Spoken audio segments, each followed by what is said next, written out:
ಈಗ ಸರ್ಪದೋಷ ಇಂಥದ್ದೆಲ್ಲ ಬರುವಾಗ ಗರುಡನ ಪೂಜೆ ಮಾಡ್ತಾರೆ, ಅದು ತುಂಬಾ ಮಹತ್ವದ ಒಂದು ಪೂಜೆ ಅಂತ ಹೇಳ್ತಾರೆ. ಯಾಕೆ ಹೀಗೆ ಅಂತ? ಸರ್ಪದೋಷ ಅಂತಂದರೆ ಜಾತಕದಲ್ಲಿ ನಾವೆಲ್ಲ ನವಗ್ರಹಗಳು ಅಂತ ಏನು ಕೇಳ್ತೀವಲ್ಲ, ಸೂರ್ಯ ಚಂದ್ರ ಮಂಗಳ ಅಂತ, ಒಂದು ಕಡೆ ರಾಹು ಇನ್ನೊಂದು ಕಡೆ ಕೇತು, ಇವರಿಬ್ಬರು ಮಧ್ಯದಲ್ಲಿ ಎಲ್ಲಾ ಗ್ರಹಗಳು ಬಂದು ಕೂತಿದ್ರೆ ಅವಾಗ ಅದನ್ನ ಸರ್ಪದೋಷ ಅಂತ ಕರೀತಾರೆ. ಇಂತಹ ಸರ್ಪದೋಷದಲ್ಲಿ ರಾಹು ಅನ್ನುವಂತಾನು ಹಾವುಗಳನ್ನ ಪ್ರತಿನಿಧಿಸುವಂತಹ ಒಂದು ಗ್ರಹ. ಇವುಗಳ ಮಧ್ಯೆ ಎಲ್ಲಾ ಗ್ರಹಗಳು ಬಂದ್ರೆ ಅದನ್ನ ನಾವು ಸರ್ಪದೋಷ ಅಂತ ಕರಿತಾ ಇದ್ದೀವಿ.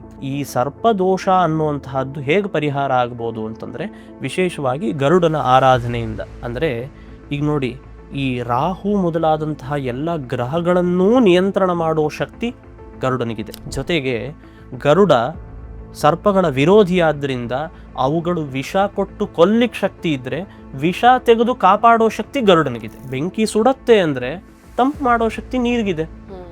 ಆ ಥರನೇ ಇದು ಸರ್ಪಗಳು ನಮ್ಮನ್ನ ತೊಂದರೆ ಕೊಡ್ತಾವೆ ಅನ್ನೋದಾದ್ರೆ ಅದು ವಿಷ ಕಚ್ಚಿದ್ದಾಗಿರ್ಬೋದು, ಸರ್ಪದೋಷ ಆಗಿರ್ಬೋದು. ಈ ಸರ್ಪದೋಷವೇ ಮೊದಲಾದ ಎಲ್ಲಾ ದೋಷಗಳಿಗೂ ಕೂಡ ನಾಗಗಳಿಗೆ ಸಂಬಂಧಪಟ್ಟಂತೆ ಎಂಥ ದೋಷವನ್ನಾದರೂ ಕೂಡ ಗರುಡ ದೂರ ಮಾಡಬಲ್ಲ. ಯಾಕೆ ಅಂದ್ರೆ ಅದು ಅವನ ಹುಟ್ಟು ಗುಣ ಅನ್ಬೋದು.